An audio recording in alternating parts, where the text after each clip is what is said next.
ஹாலிடேஸ்னாலே அது நம்ம ஜிடி ஹாலிடேஸ் தான். GT holidays, south India's #1 travel brand.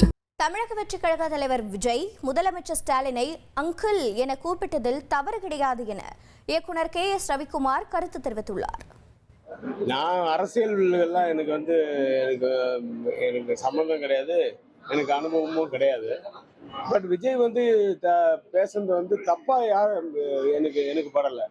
ஏன்னா அவர் நிஜமாவே நேரில் பார்க்கும்போது குட் மார்னிங் அங்கிள், வணக்கம் அங்கிள், எப்படி இருக்கீங்க அங்கிள் தான் சொல்லுவார். அதை இன்னைக்கு பப்ளிக்ல சொல்லியிருக்காரு. அப்படிதான் நான் பார்க்குறேன்.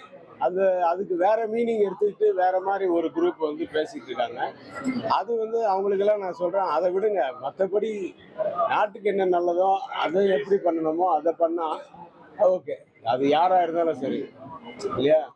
எனக்கு அவர் நானே அதே ரெட் ஜெயண்ட்டுக்கு 2 படம் பண்ணியிருக்கேன். ஆதவன் பண்ணியிருக்கேன், இது மன்மதன் பண்ணியிருக்கேன். அந்த டயத்துலலாம் ஸ்டாலின் சார் டெப்யூட்டி சிஎம்மாக இருந்தார். அவர் படம் பார்ப்பாரு. நான் நிறைய தடவை மீட் பண்ணியிருக்கேன், அவங்க வீட்டுக்கு நிறைய தடவை போயிருக்கேன். நானே வணக்கம் அங்கிள் தான் சொல்லுவேன், ஆண்டி எப்படி இருக்கீங்கன்னு தான் சொல்லுவாங்க அவங்கள. அது தப்பான வார்த்தையே கிடையாது. அது தப்பான வார்த்தை கிடையாது. அவரு கொஞ்சம் கமர்ஷியலைஸ் பண்ணி அது பேசுறதுக்கு, ஏன்னா அவங்களோட ஆடியன்ஸ் இருக்காங்க அங்கே ஃபுல்லாக, ஜனங்க பூரா அவருடைய ஆடியன்ஸ், அவருடைய கூட்டம். அந்த கூட்டத்தை ஜாலி பண்ணுறதுக்காக அப்படி பேசியிருக்கலாம்.